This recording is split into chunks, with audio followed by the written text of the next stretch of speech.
அடுத்து வரும் நிகழ்ச்சியானது ஜாய்ஸ் மேயர் ஊழியங்களின் நண்பர்கள் மற்றும் பங்காளர்களால் தாங்கப்படுகிறது.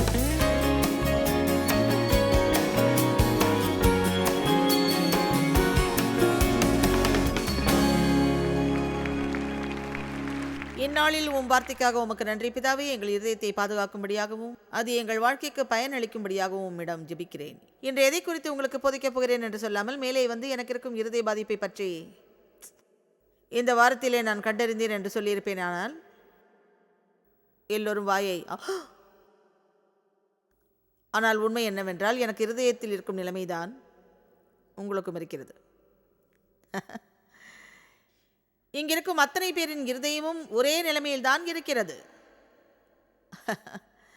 ஒவ்வொரு ஆண்டும் நான் மெடிக்கல் செக்கப் செய்வேன்.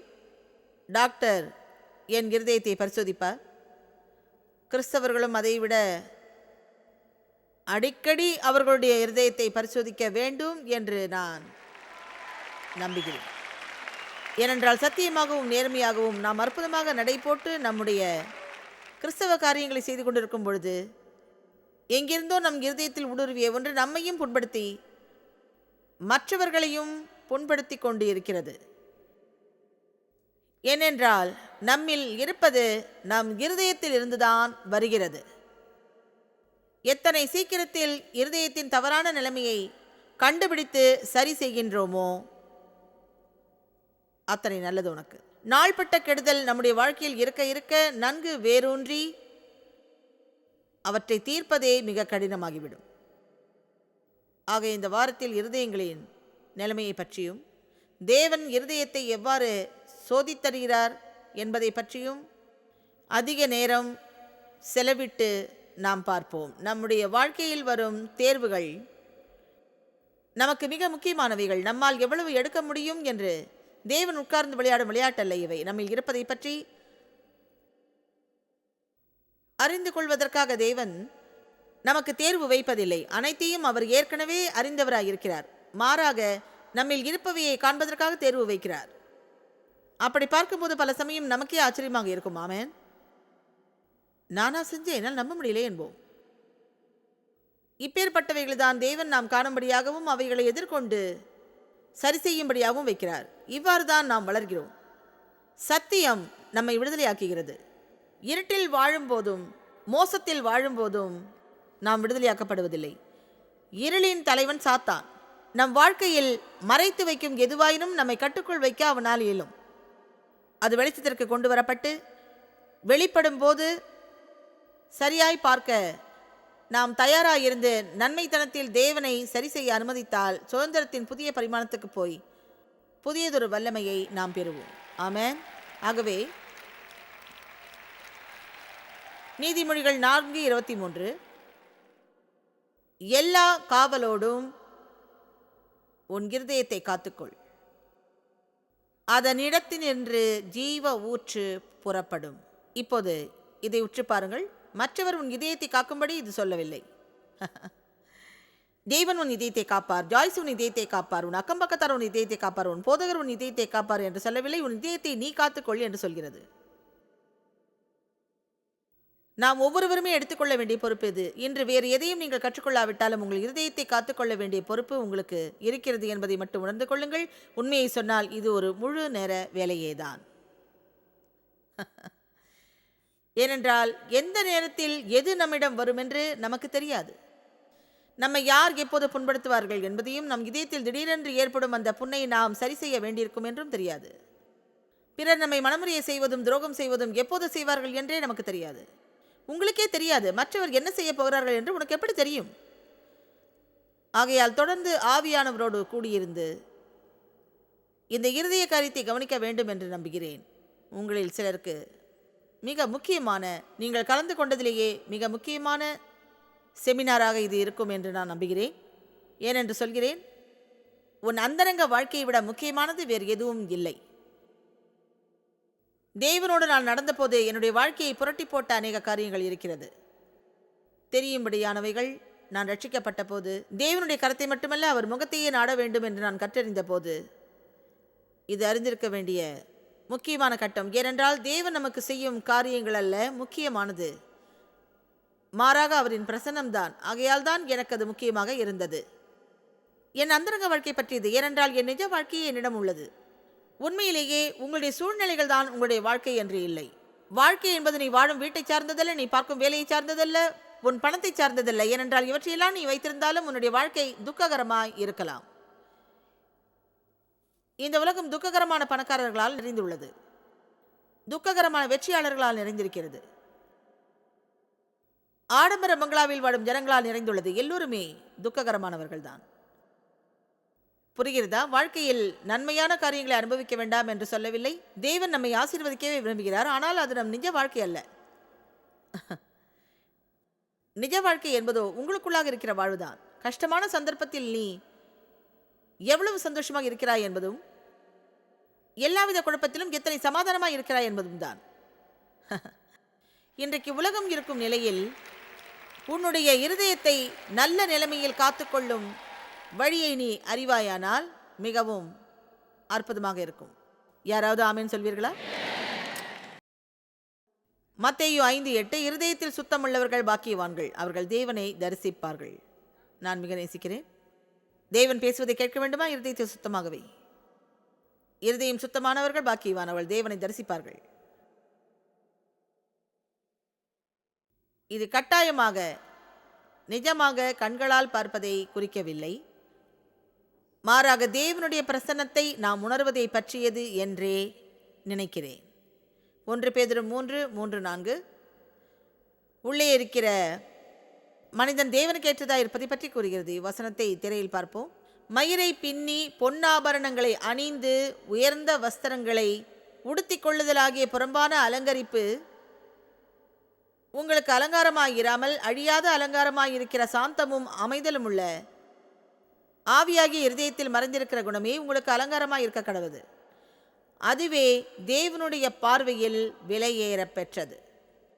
இப்பொழுது இங்குள்ள பெண்களிடத்தில் மட்டும் பேச வேண்டியுள்ளது. ஏனென்றால் ஆண்களை காட்டிலும் ஆடை அலங்காரம் செய்வதற்கு நாம் அதிக நேரம் செலவிடுகிறோம்.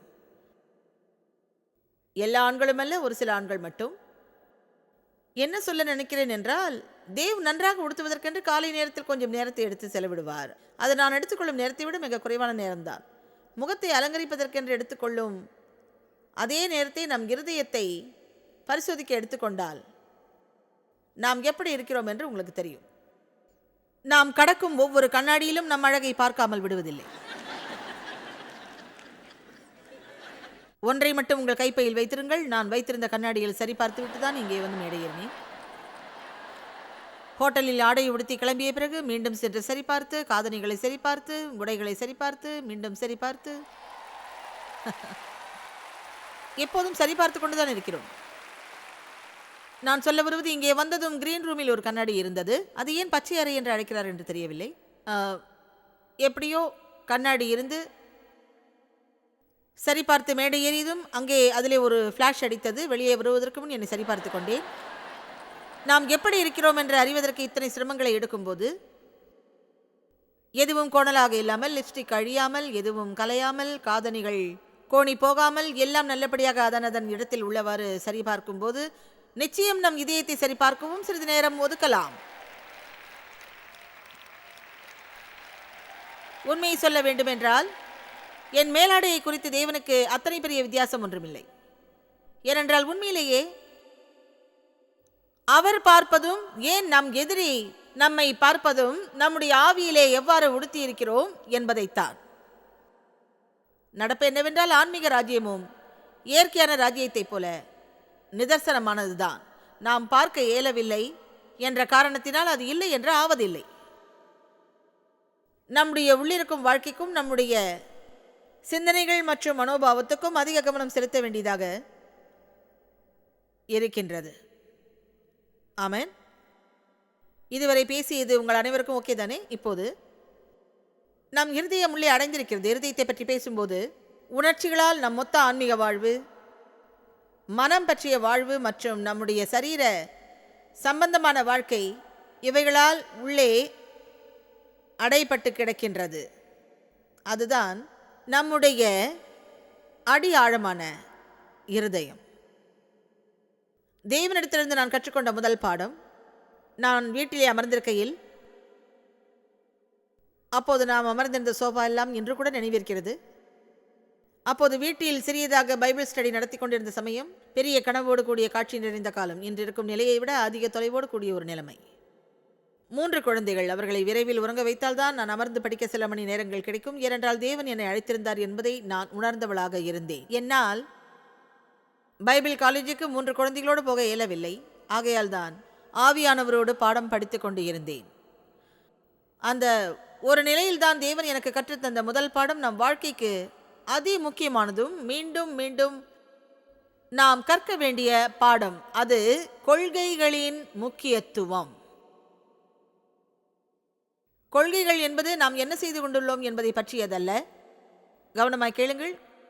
கொள்கை என்பது என்ன செய்து கொண்டுள்ளோம் என்பதை பற்றியதல்ல, மாறாக ஏன் அதை செய்கிறோம் என்பதை பற்றியது. வேதம் மிக தெளிவாக சொல்கிறது. 1 கொரிந்தியர் 3:13-15 அவனவனுடைய வேலைப்பாடு வெளியாகும். அவனவனுடைய வேலைப்பாடு எத்தன்மை உள்ளதென்று பரிசோதிக்கப்படும். அவனவனுக்குரிய வேலைப்பாட்டுக்கேற்ற கூலியை பெறுவான். நம்மில் எத்தனை பேர் அவர்களுடைய நன்மையான வேலைப்பாடுகளால், நன்மையான நடவடிக்கைகளால் மற்றவர்களை திருப்திப்படுத்திக் கொண்டிருக்கிறார்கள் என்பது எனக்கு ஆச்சரியம்.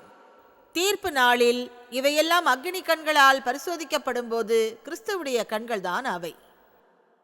அவற்றின் வழியே கடக்கும்போது அவர்கள் மரித்தே போவார்கள். 1 கொரிந்தியர் 3:13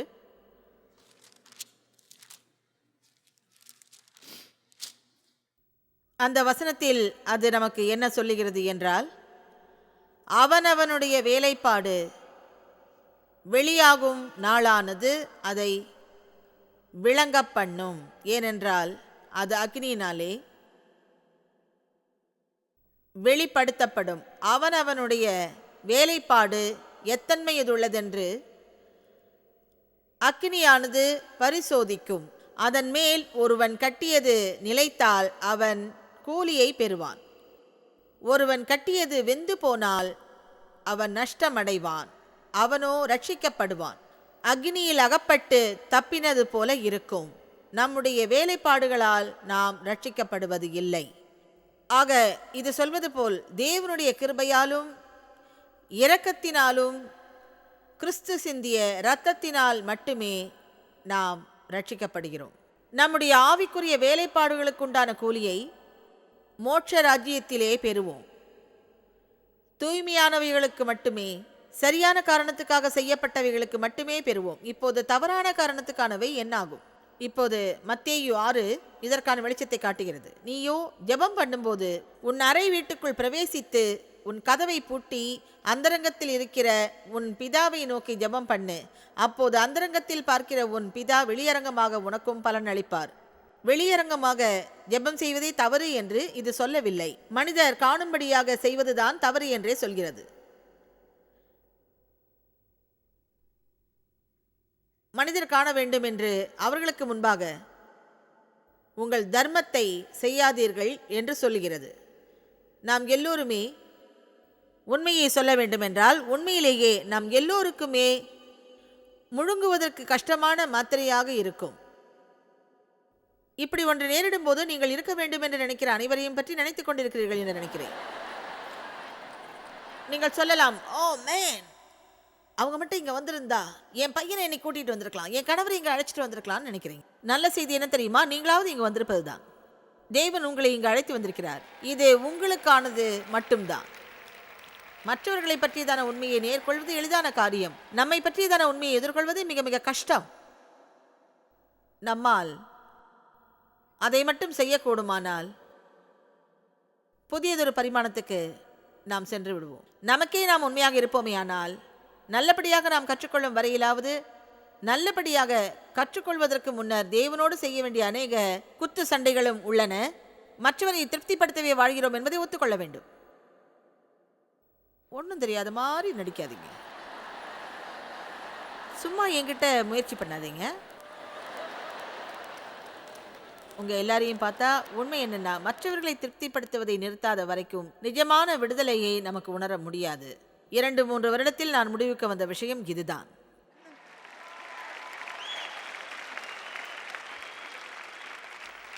அங்குதான் நம் விடுதலை இருக்கிறது. தேவனை நாம் நேசிப்பதால், அவர் நினைவுகள் பற்றி மட்டும் நாம் கவலைப்படுவதால் தேவனுக்கென்று மட்டும் வாழ்வோம். மற்றவர்களை பற்றி கவலைப்படாமல் தொடர்ந்து செய்வோம். உடனடியாக தொடங்குவோம். நம் இருதயத்தை சரி செய்ய வேண்டுமாயின் நம்முடைய கொள்கைகளை முதலில் அறிந்து கொள்ள வேண்டும். உங்களுடனேயே சிறிது ஆலோசனை செய்தால் நலமாக இருக்கும் என்று நான் சொல்கிறேன். கேலண்டரில் அதற்கான நேரத்தை குறியுங்கள். உங்களுடனே செலவழிக்க அரை நாளை ஒதுக்குங்கள். உங்களையே உங்களால் பொறுத்துக்கொள்ள முடியாவிட்டால் கொஞ்ச நேரம் செலவிடுங்கள். தனிமையிலே நேரம் செலவிட எனக்கு விருப்பம் என்றாலும் அதை செய்ய எனக்கு அதிக நாள் பிடித்தது.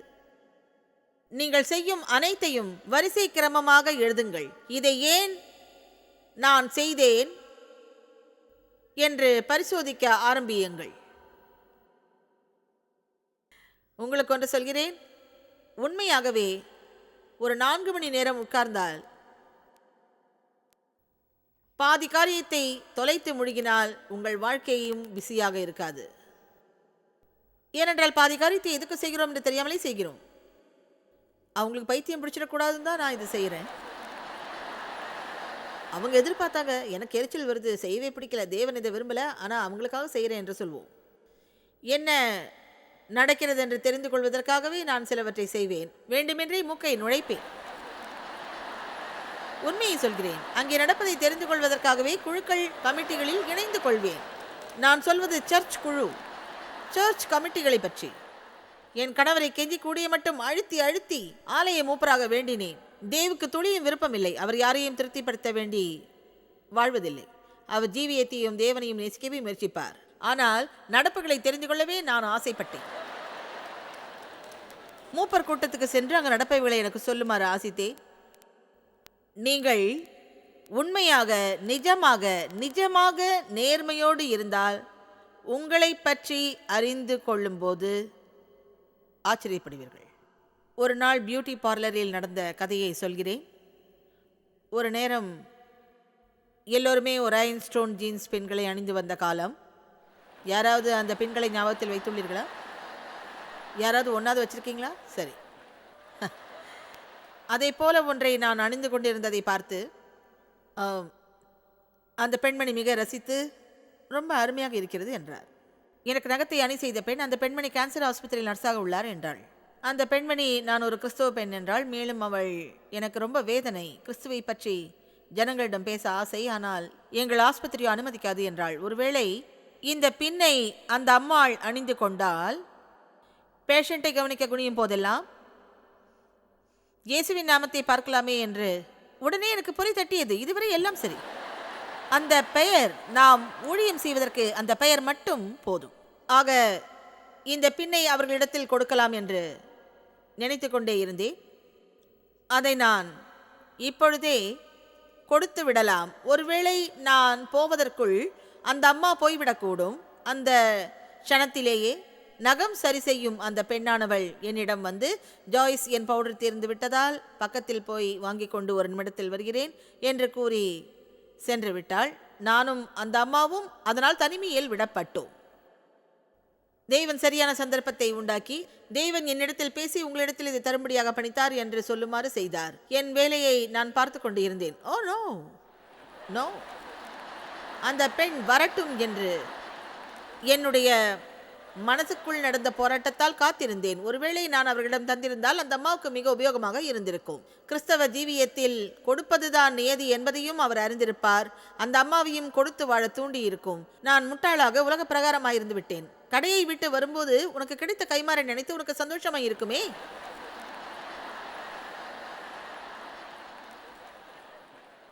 என்று தேவன் வினவினார். ஓ, உலக பிரகாரம் என்று வருந்தினேன். இப்படிப்பட்ட காரியங்களை உங்கள் வாழ்க்கையிலும் கண்டுபிடிக்க நீங்கள் ரொம்ப கஷ்டப்பட வேண்டியிருக்காது என்றே நினைக்கிறேன். நாம் காணப்படுவதையே விரும்புகிறோம், தெரிந்து கொள்ளப்படுவதையே, பாராட்டப்படுவதையே, நன்றி சொல்லப்படுவதையே ஆசிக்கிறோம். நம்மை பற்றிய பேசி கைத்தட்டி பாராட்ட வேண்டும் என்று ஆசிக்கிறோம். தேவன் அவற்றை உங்களுக்கு தந்தால் மிக்க நல்லது. நீயே உன்னை பற்றி தம்பட்டம் அடித்துக் கொண்டால்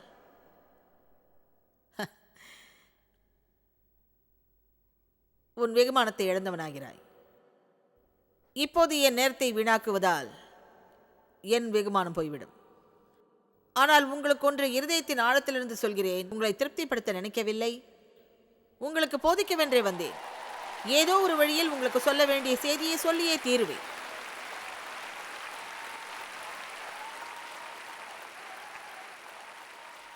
இப்போது இருதயத்தின் பலதரப்பட்ட நிலைமைகளை பார்ப்போம். முதலாவது, நாம் கடினமான இருதயத்தை பற்றி பார்ப்போம். கடினமான இருதயத்தை குறித்து அநேக இடங்களில் வேதம் சொல்கிறது. எபிரேயர் 3:7-8. ஆகையால் பரிசுத்த ஆவியானவர் சொல்கிறபடியே இன்று அவருடைய சத்தத்தை கேட்பீர்களாகில். வனாந்திரத்திலே கோபமூட்டின போதும், நன்றாக கவனியுங்கள், வனாந்திரத்திலே கோபமூட்டின போதும் சோதனை நாளில் நடந்தது போல உங்கள் இருதயங்களை கடினப்படுத்தாதிருங்கள். இருதயத்தை கடினப்படுத்தும் போது நீங்கள் கேட்க விரும்பியதை கேட்டீர்கள், தேவன் குரலை கேட்க மாட்டீர்கள். உங்கள் இருதயம் கடினமாக தேவனுடைய குரல் கேட்க இயலாததாக இருக்கும்போது வேண்டியதாய் மட்டும் கேட்கும். ஆன்மீக செவிடாவீர்கள். தேவன் உங்களிடம் பேச வேண்டும் என்று ஆசிப்பீர்கள். அவர் பேசும்பொழுதோ அவர் என்ன சொல்ல வருகிறார் என்பதை கேட்க விரும்ப மாட்டீர்கள். இருதயம் கடினப்படும் பொழுது குழந்தைத்தனமாக விசுவாசிக்காமல் தேவன் மேல் நம்பிக்கை வைக்க இயலாது. தேவனுக்கு முன்பாக மிருதுவான இருதயம் கொண்டிருப்பது அவசியமாயிருக்கிறது. இன்று நாம் பாடிய பாடல் வரிகள், உன் இருதயத்தை உடைப்பதை வைத்து என் இருதயத்தை உடைத்தருளும். நம் இருதயத்தை மிருதுவாக்கும்படியாக தேவனிடத்திலே மன்றாட வேண்டும் என்று நம்புகிறேன். 2 வழிகளிலே இருதயத்தை மிருதுவாக்கலாம். ஒரு வழி மற்ற வழியை காட்டிலும் அதிகமாக விரும்பத்தக்கது. கரி மிருதுவாக்குவதற்கு கரியை கிழிக்கும் கருவியை நான் உபயோகிப்பேன். தாமதமாகத்தான் அதனை பற்றி சிந்தித்தேன். அந்த கருவியை இங்கு கொண்டு வந்து உங்களிடம் காண்பிக்க நினைத்தேன். நேரம் இல்லாமையால் அதனை கற்பனை செய்து கொள்ளுங்கள். நான் சிறு குழந்தையாக இருந்தபோது என் அம்மா அதை பயன்படுத்தி பார்த்திருக்கிறேன். கரியை மிருதுவாக்க வேறு வழியை அவர்கள் அறியவில்லை போலும் அந்த கரித்துண்டை வாங்கி வந்து அந்த கருவியினால் அதை நன்றாக அடிப்பார்கள். அதை இன்னொரு வழியிலும் கரியை ஊற வைத்து மிருதுவாக்கலாம். என் வாழ்விலேயே நான் சுவைத்து தின்ற ஸ்டேக்கை சமைக்கும் ஒருவரை தெரியும். நாள் முழுவதும் ஏதோ ஒன்றை பிரட்டி நன்கு ஊற வைத்து விடுவார். என் வாழ்வில் நான் கண்டுகொண்டது, தேவ பிரசன்னத்தில் ஊறினால் என் இருதயம் மிருதுவாகும்.